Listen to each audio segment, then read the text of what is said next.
Spiritual effort is coming next month as thousands of ministries around the world will unite in prayer for Israel. As Chris Mitchell reports, many believe this historic initiative couldn't be happening at a better time.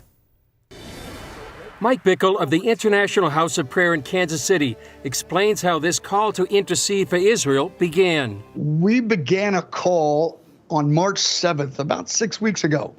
And the call, in essence, was to call 1 million people to pray 1 hour a day for Jerusalem for 21 days. It begins May 7th and runs through the 28th.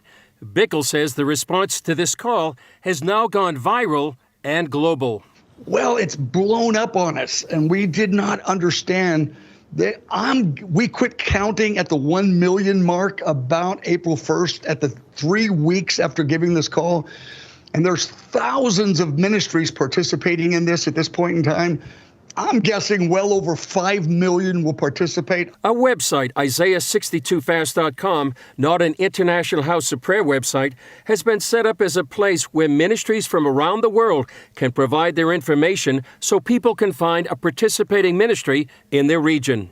We want to inspire and be catalytic in an escalation of the global conversation of the biblical narrative for Israel.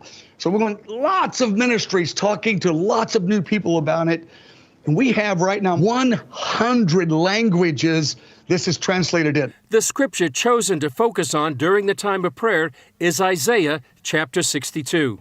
It's 12 verses, line upon line, glory of God for Jerusalem. I don't know of any other chapter that has more divine information about God's purpose for Jerusalem than Isaiah 62. Bickle expects this fast will accelerate global prayer for Jerusalem. But let's go forward a year from now, 2 years from now. Those 5 or 10 million people, they all have 2 or 3 friends. So a year from now, there'll be 20, 30, 40, 50 million people in this conversation about the biblical narrative for Israel. Bickle believes that number may eventually grow to as many as 100 million Christians praying for Israel. The initiative will culminate here on the southern steps of the Temple Mount on the day of Pentecost, May 28th.